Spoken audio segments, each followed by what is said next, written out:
Hello everyone. कैसे हैं आप सब? उम्मीद करता हूँ बहुत अच्छे होंगे और आपकी प्रिपरेशन जो है 71वीं बीपीएससी को लेकर के बहुत अच्छी चल रही होगी।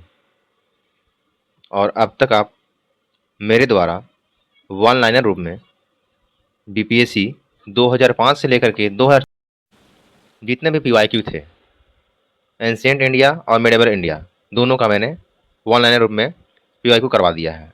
उसी क्रम में आज हम देखेंगे आधुनिक भारत के इतिहास को, यानी कि मॉडर्न इंडिया के जितने भी क्वेश्चन आए हैं बीपीएससी 2005 से लेकर 2024 के बीच में, उन सभी क्वेश्चन को वन लाइन रूप में देखेंगे हम।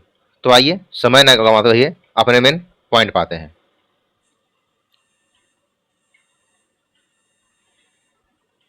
चलिए यहाँ देखते हैं।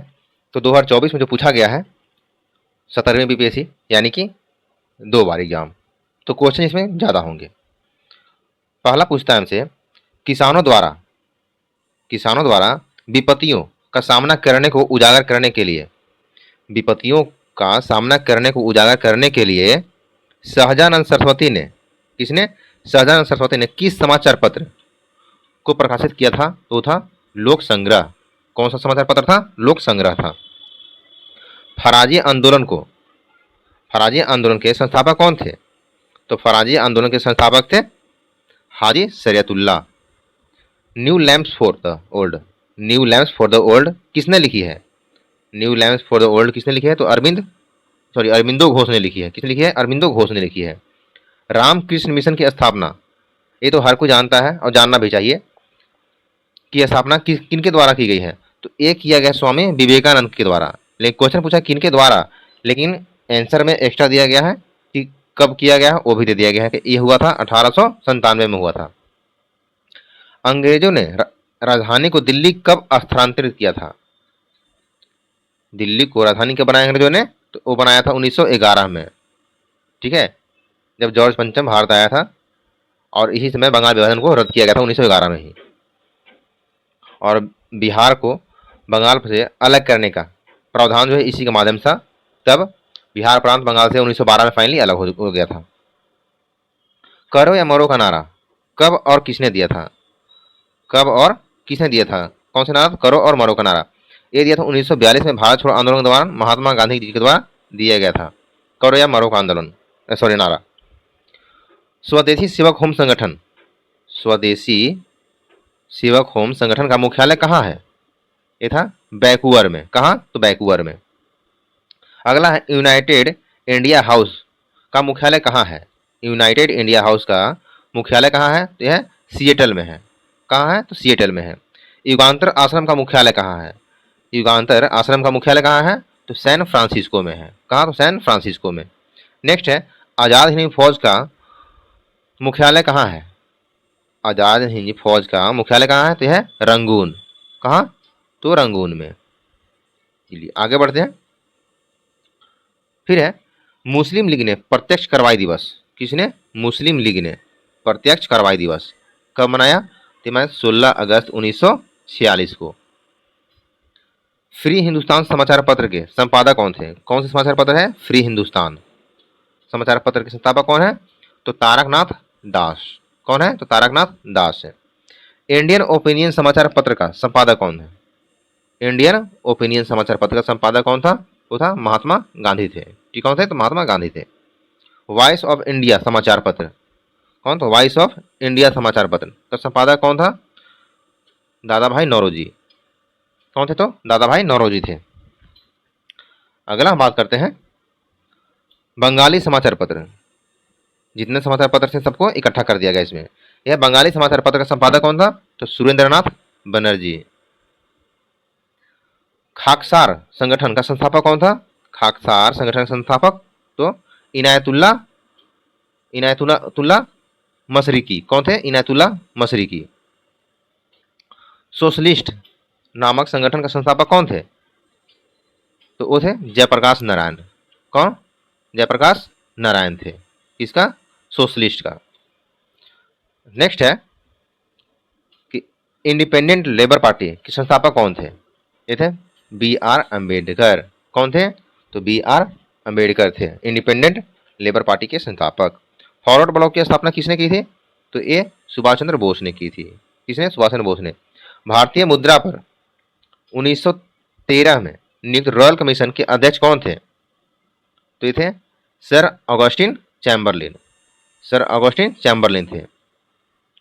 राजनीतिक रणनीति संघर्ष विराम यानी कि एसटीएस, रणनीति संघर्ष विराम यानी कि एसटीएस किस आंदोलन के नारे से प्रख्यात हुआ था? तो यह हुआ था भारत छोड़ो आंदोलन के नारे से हुआ था। नेक्स्ट है भारत, चीन और इंग्लैंड, कौन कौन? 3 देश है, भारत, चीन और इंग्लैंड के बीच त्रिकोणीय व्यापार का मुख्य आर्थिक आधार क्या था? तो ये था अफीम। ये अफीम व्यापार के लिए तीनों जुड़े हुए थे। नेक्स्ट है अक्टूबर 1943 में सुभाष चंद्र बोस द्वारा स्थापित स्वतंत्र भारत की अस्थायी सरकार को जापान सहित कितने देशों ने मान्यता दी थी? तो उन 9 देशों ने मान्यता दी थी। रॉयल शीर्षक अधिनियम के अंतर्गत रानी विक्टोरिया भारत की महारानी कब बनी? तो ये बनी थी 1877 में। नेक्स्ट है कौन सा पूंजीवादी बॉम्बे प्लान का वास्तुकार नहीं था? देखिए ये जो टर्म होता ना एक नहीं था वाला, इसमें फोकस करते रहिएगा क्योंकि वहाँ 4 ऑप्शन में लिख देगा निम्नलिखित में से कौन सा कथन सही नहीं है, और आप सही है मार्क आ जाएंगे, वहाँ गलत हो जाएगा। तो इस चीज़ को थोड़ा सा फोकस करना है। तो पूछा है कौन सा पूंजीवादी बॉम्बे प्लान का वास्तुकार नहीं था? तो था धीरू भाई अंबानी नहीं थे।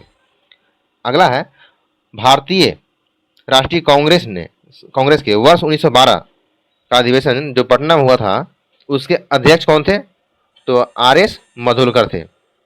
1912 में भारतीय राष्ट्रीय कांग्रेस का अधिवेशन कहाँ हुआ था? तो पटना में हुआ था। आगे है अंग्रेजी नीतियों की आलोचक कृति, अंग्रेजी नीतियों की आलोचक कृति गरीब हिंदुस्तान, कौन सा? गरीब हिंदुस्तान, जिसे बिहार में वर्ष 1930 में अंग्रेजों ने प्रतिबंधित किया, के लेखक कौन थे? तो मोहम्मद अली हसन थे इसके लेखक। किसके? गरीब हिंदुस्तान के लेखक मोहम्मद अली हसन थे।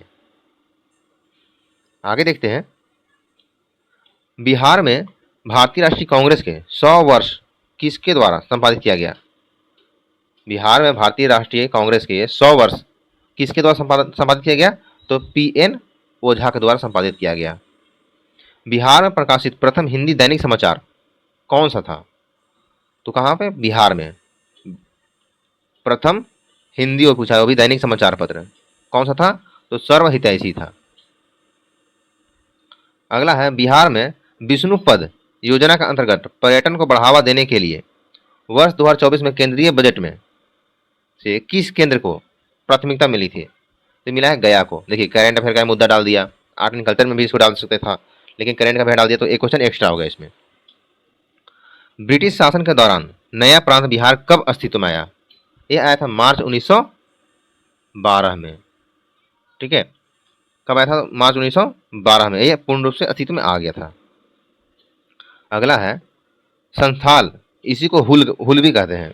संथाल हुल विद्रोह आदिवासी आंदोलन कब हुआ? तो ये हुआ था 1855 और 56 में हुआ था। कब? 1855 और 56 में हुआ था। एक पुस्तक है poverty and un British rule in India, poverty and un British rule in India पुस्तक, जिसको 1901 में प्रकाशित किया गया था। ये किसके द्वारा किया गया था? तो ये थे दादा भाई नौरोजी के द्वारा किया गया था। इनको भारत का वयोवृद्ध बोला जाता था या great old man of India बोला जाता था। नेक्स्ट है 1917 में चंपारण सत्याग्रह का नेतृत्व किसने किया था? 1917 में चंपारण सत्याग्रह का नेतृत्व किसने किया? तो महात्मा गांधी ने किया था। महात्मा गांधी को चंपारण आने के लिए निमंत्रण किसने दिया था? तो राजकुमार शुक्ल ने दिया था।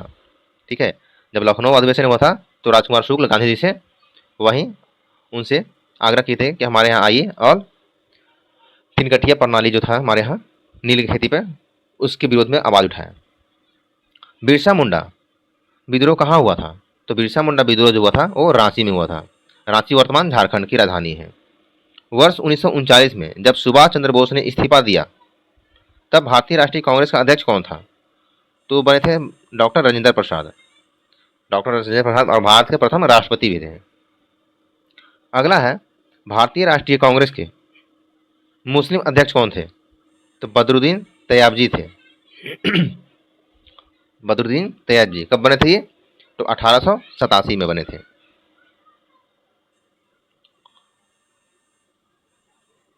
अगला है कुंवर सिंह ने 1857 के विद्रोह का नेतृत्व कहाँ से किया था? ये तो बिहार का फेवरेट क्वेश्चन है, प्री हो या मेंस हो, एक क्वेश्चन पूछ ही लेता है ये। ठीक है, मेंस में कुंवर सिंह का योगदान पूछ लेगा, और ये तो हमेशा पूछता है कि कुंवर सिंह ने कहाँ से नेतृत्व किया था, तो ये जगदीशपुर से किया था। ठीक है, बेगम हजरत महल ने 1857 के विद्रोह का नेतृत्व किस स्थान से किया था? तो एक की थी कहाँ से? तो लखनऊ से की थी। लखनऊ को नवाबों का शहर बोला जाता है। नेक्स्ट, खान बहादुर खान ने 1857 के विद्रोह का नेतृत्व कहाँ से किया था? तो बरेली से किया था। ठीक है, नेक्स्ट, मौलवी अहमदुल्लाह ने 1857 के विद्रोह का नेतृत्व एक कहाँ से किए थे? एक किए थे फैजाबाद से। अब देखिए, अभी क्वेश्चन जितना भी आ रहा है 1857 से ही आ रहा है। पहला क्या मिला आपको? कुंवर सिंह। ठीक है, कुंवर सिंह कहाँ से किए? जगदीशपुर से किए। फिर आया बेगम हजरत महल, ये कहाँ से किए? लखनऊ से किए। फिर आया खान बहादुर खान, ये कहाँ से किए? बरेली से किए। मौलवी अहमदुल्लाह आया, ये कहाँ से किए? तो फैजाबाद से किए। अब नेक्स्ट आगे आते हैं, मैकाले ने भारतीय शिक्षा पर अपना प्रसिद्ध मिनट कब जारी किया? तो एक किया 2 फरवरी 1835 को जारी किया। फिर किस अखबार ने भारतीय राष्ट्रीय कांग्रेस के संभावित भविष्य की भूमिका के बारे में लिखा है कि हमारे देश की भावी संसद का केंद्र है, और यह हमारे देशवासियों को अल्पकालीन अल्प आ, हमारे देश को अकल्पनीय परिणाम की भलाई की ओर ले जाएगा। तो किसमें प्रकाशित हुआ था? द टाइम्स ऑफ इंडिया में प्रकाशित हुआ था। किसने बंगाल में चिर अस्थायी बंदोबस्ती प्रणाली शुरू की? तो ये अस्थायी बंदोबस्ती हम लोग जानते ही हैं, लॉर्ड कर्नवालिस ने किया था। अगला है, केंद्रीय विधानसभा में हानि रहित बम फेंकने के लिए जाना जाता है, यानी कि हानि रहित बम किसने फेंका था? तो भगत सिंह और बटुकेश्वर दत्त ने फेंका था। असेंबली में बम फेंका था ताकि इन बहरों को सुनाने के लिए, बहरे बोले तो अंग्रेज को सुनाने के लिए, लेकिन इनका लक्ष्य किसी को नुकसान पहुंचाना नहीं था। अगला है, भारतीय राष्ट्रीय कांग्रेस के 1922 में गया अधिवेशन के अध्यक्ष कौन थे? तो ये थे चित्तरंजन दास थे। देखिए, बिहार में 2 अधिवेशन हैं, एक गया, एक पटना। पटना में कहाँ था? बांकीपुर में, वो तो 1912 में हुआ था। और ये गया अधिवेशन 1922 में हुआ था। लेकिन आज़ादी के पहले एक और अधिवेशन हुआ था जो रामगढ़ में हुआ था। ठीक है, तो कहा जाता है बिहार में 3 अधिवेशन हुए थे कांग्रेस के, लेकिन वर्तमान बिहार में 2 ही हैं, क्योंकि अब झारखंड जो है, रामगढ़ जो है झारखंड का हिस्सा है। ब्रह्म समाज के संस्थापक कौन थे? यहाँ ब्रह्म समाज के संस्थापक कौन थे? अब देखिए, ये आ रहा पॉइंट धर्म सुधार का, तो ब्रह्म समाज के संस्थापक कौन थे? तो राजा राम मोहन राय थे। नेक्स्ट पूछता है, रामकृष्ण मिशन के संस्थापक कौन थे? तो रामकृष्ण मिशन के संस्थापक थे हमारे स्वामी विवेकानंद। एक क्वेश्चन ऊपर में भी आया था। तो रामकृष्ण मिशन की स्थापना 1897 किनके द्वारा? तो स्वामी विवेकानंद के द्वारा। सर्वेंट ऑफ इंडिया सोसाइटी के संस्थापक कौन थे? तो गोपाल कृष्ण गोखले थे। कौन थे? तो गोपाल कृष्ण गोखले थे। वर्ष 1946 में बनी अंतरिम सरकार में डॉक्टर राजेंद्र प्रसाद को, किनको? डॉक्टर राजेंद्र प्रसाद को कौन सा विभाग मिला था? तो इनको मिला था खाद्य एवं कृषि विभाग मिला था। 1857 के विद्रोह के द्वारा पहली बार प्रथम भारतीय स्वतंत्रता संग्राम, प्रथम भारतीय स्वतंत्रता संग्राम के रूप में किसमें वर्णित किया गया था, या किसने वर्णित किया था इसे प्रथम भारतीय स्वतंत्रता संग्राम के रूप में? तो ये बीडी सावरकर ने किया था। अगला है, कलकत्ता में फोर्ट विलियम कॉलेज की स्थापना किस उद्देश्य से की गई थी? कलकत्ता में फोर्ट विलियम कॉलेज की स्थापना किस उद्देश्य से की गई थी? तो एक किया गया था 1800 ईस्वी में सिविल सेवकों को भारतीय भाषाओं में प्रशिक्षित करने हेतु इसकी स्थापना की गई थी। कलकत्ता में फोर्ट विलियम कॉलेज की स्थापना की गई थी। ठीक है, किस वायसराय ने भारत में औपनिवेशिक आर्थिक संरचना का विकेंद्रीकरण किया? तो ये किया लॉर्ड मियो ने किया था। आर्थिक, ठीक है, संरचना का विकेंद्रीकरण किया था, लॉर्ड मियो ने किया था। नेक्स्ट है, प्रसिद्ध पुस्तक गुलामगिरी। तो गुलामगिरी के लेखक कौन है? तो ज्योतिबा फूले हैं। कौन है? ज्योतिबा फुले हैं। किस प्रेस अधिनियम के अनुसार यदि समाचार पत्रों में कुछ भी प्रकाशित किया गया जो आपत्तिजनक पाया गया तो संपत्ति तथा प्रिंटिंग प्रेस को जब्त कर लिया जाएगा। तो एक क्या था? स्थानीय प्रेस अधिनियम के तहत किया गया था इसमें। यानी कि समाचार पत्र में कुछ भी आप आपत्तिजनक नहीं छाप सकते हैं। अगर जहां छापे तो आपकी जो संपत्ति है और प्रिंटिंग प्रेस दोनों जब्त कर लिया जाएगा। अखिल भारतीय ट्रेड यूनियंस कांग्रेस का गठन किस वर्ष हुआ था? ये पूछा है। अखिल भारतीय ट्रेड यूनियन कांग्रेस का गठन कब हुआ था? 1920 में हुआ था। और 1920 में हमारे यहाँ कौन सा आंदोलन चल रही थी? उसमें असहयोग आंदोलन चल रहा था। तो कब तक चला असहयोग आंदोलन? तो 1920 से 22 तक। प्रथम स्वतंत्रता संग्राम पुस्तक लेखक, सेम क्वेश्चन रिपीट कर गया, ये बी.डी. सावरकर है। चलिए ठीक है। 1857 नामक पुस्तक के लेखक कौन है? तो एस.एन. सेन है। कौन सी पुस्तक? 1857। आगे बढ़ते हैं। फिर कहता है कि किसान और राज पुस्तक रचना किसने की? तो एरिक एटोक्स ने की। एरिक एटोक्स। किसान और राज। नागरिक विद्रोह और भारतीय विद्रोह नामक पुस्तक किसने लिखी है? तो एस.वी. चौधरी ने लिखी है। कौन सा विद्रोह? नागरिक विद्रोह और भारतीय विद्रोह नामक पुस्तक किसने लिखी है? तो एस.वी. चौधरी ने लिखी है। अगला है नागपुर, जयपुर और संबलपुर तथा सतारा में से किस राज्य को लॉर्ड डलहौजी द्वारा हड़प नीति के तहत शामिल नहीं किया गया था? ठीक है, किसको शामिल नहीं किया गया था? तो जयपुर को शामिल नहीं किया गया था। बाकी नागपुर, संबलपुर और सतारा ये तीनों को किया गया था। एस ए डांगे, ठीक है, प्रेम सिंह सहगल, शहनबाज खान तथा जनरल मोहन सिंह में कौन आज़ाद हिंद फौज से जुड़ा नहीं है? तो एस ए डांगे जो है आज़ाद हिंद फौज से जुड़ा नहीं है। बाकी तीन लोग जो है प्रेम सिंह सहगल, शहनबाज खान और जनरल मोहन सिंह, ये तीनों जो है आज़ाद हिंद फौज से जुड़े हुए हैं। इंडियन एसोसिएशन के संस्थापक कौन थे? तो इंडियन एसोसिएशन के संस्थापक है सुरेंद्रनाथ बनर्जी थे। कौन थे? तो सुरेंद्रनाथ बनर्जी थे। मद्रास महाजन सभा के संस्थापक कौन थे? मद्रास महाजन सभा के संस्थापक कौन थे? तो ये थे एम बी राघवाचारी, जी सुब्रमण्यम अय्यर तथा पी आनंद चार्लू। ये तीन लोग थे किसके? मद्रास महाजन सभा के संस्थापक थे तीन लोग। अब देखते हैं पूना सार्वजनिक सभा की स्थापना किसने की थी? तो पूना सार्वजनिक सभा की स्थापना जस्टिस रनाडे ने की थी। किसका? तो पूना सार्वजनिक सभा की स्थापना की थी जस्टिस रनाडे ने की थी। पटना कॉलेज की स्थापना कब हुई थी? पटना कॉलेज की स्थापना कब हुई थी? तो ये हुआ था 1863 में हुआ था। 1863 में हुआ था। लेकिन पटना यूनिवर्सिटी की स्थापना 1917 में हुआ था। और पटना हाई कोर्ट की स्थापना 1916 में हुआ था। बिहार राज्य कब प्रतिष्ठित हुआ था? यानी कि बिहार राज्य कब बना? तो ये आपका बना था 22 मार्च 1912 को। किससे अलग होकर? बंगाल से अलग होकर। तब 22 मार्च 1912 तक बिहार, झारखंड और उड़ीसा तीनों एक ही प्रांत हुआ करते थे। 1936 में उड़ीसा आपसे अलग हो गया, यानी बिहार से अलग हो गया। और 15 नवंबर 2000 को झारखंड भी अलग हो गया। अब अस्तित्व में कौन सा है? तो प्रॉपर बिहार है। भारत सरकार अधिनियम 1935, कौन सा? भारत शासन अधिनियम 1935 के तहत बिहार विधानसभा परिषद में प्रथम निर्वाचित सभापति कौन थे? तो राजीव रंजन सिन्हा थे। कौन थे? राजीव रंजन सिन्हा थे। तो ये था हमारा वर्ष 2024 का, यानी कि 70वीं बीपीएससी में पूछा गया आधुनिक भारत यानी मॉडर्न इंडिया से प्रश्न, जो वन लाइनर रूप में है। मैं बार बार वन लाइनर रूप में फोकस कर रहा हूँ। क्यों? क्योंकि ये ऐसे याद करने में आपको बहुत आसानी होगी, रिवीजन में बहुत आसानी हो पाएगी।